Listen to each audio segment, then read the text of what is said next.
வந்து சினிமாவை காப்பாற்ற போற பிதாமகன் அவர் விஷால். இன்னும் எத்தனை இருக்குது பாரு, 1ஆம் தேதி இருக்குது, கொஞ்சம் நஞ்சம் இல்லை.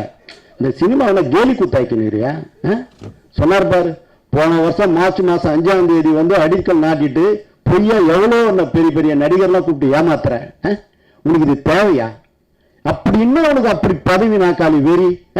நீ இதே படத்தை வந்து ஒரு படத்தில் நடிச்சுன்னு இருக்க போற, ஒரு ஷூட்டிங் நடந்துன்னு இருக்குது, ஒரு ரொம்ப கஷ்டப்பட்டு கிளைமாக்ஸ் எடுத்து அத்தனை ஆர்டிஸ்ட் 10-15 ஆர்டிஸ்ட் இருப்பாங்க. இங்க படம் ரிலீஸ்ல பிரச்சனை வருது, இந்த ப்ரொடியூசர் அழுகுறாரு, நீ தயாரிப்பு சங்க தலைவரா கனவுல வந்துட்டேன்னு வச்சுக்கோ, நீ அந்த ஷூட்டிங் வர முடியுமா? அப்படி வந்துட்டா அந்த ப்ரொடியூசரோட நிலைமை என்ன? 2 நாள் பஞ்சாயத்து நடக்குது, மொட்டை சிவா கட்ட 3 நாள் நடந்தது. ஞானவேல் ராஜா இருக்கார் பார், அவர் உத்தம 10 கோடி கொடுத்து மாட்டிக்கினாரு.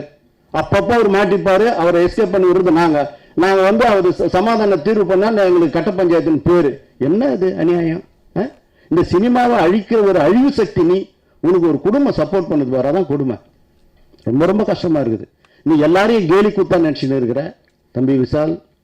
12 படம் எடுத்து தயாரித்து கஷ்டப்பட்டு இருக்கிறான். சமரு, தோரண, வெடி, ஆம்பளை, எத்தனை படங்கள். கடைசியில ஒரு படம் கத்தி சண்டை, அத்தனை அப்படியே அடிபட்டுக்குது. அது அந்த அடுத்து அந்த படத்தை தயாரிக்கிற ஒரு படம் கொடுத்து 21 கோடிக்கு வாங்கியிருக்கிறாங்க. துப்பறிவாளனை 4 கோடி ஃபர்ஸ்ட் காப்பி, 17 கோடி உனக்கு லாபம். அந்த தயாரிப்பா கத்தி சண்டை ப்ரொடியூசருக்கு ஏதாவது ஹெல்ப் பண்ண முடியுமா? நீ பண்றியா? அந்த படம் ரிலீஸுக்கு எவ்வளவு பிரச்சனைகள் இருக்குது, நாங்க தானே தீக்கணும், நாங்க தானே தீக்க போறோம். இதே ராதா தானே உட்காந்து இது சமாதானம் பண்ணி இதை அந்த படத்தை ரிலீஸ் பண்ண போறாரு. தயாரிப்பாளர்ல வந்து கிள்ளுக்கீரியா நினைக்காத. எந்த வகையில உனக்கு வந்து எந்த வகையில உனக்கு சப்போர்ட் இருக்கு? தயாரிப்பாளனா நாடக நடிகர் நினைச்சிட்டியா?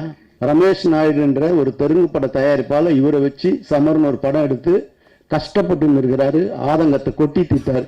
இதுதான் 1210 தயாரிப்பாளருக்கு தெரிஞ்சுக்க வேண்டியது. இதுதான் விஷால். இன்னும் நிறைய 1ஆம் தேதி போட்டோ காப்பி எடுத்து உங்களுக்கு எல்லாம் கொடுக்குறேன் அவருடைய வண்டவாளத்தை பற்றி சொல்றதுக்கு.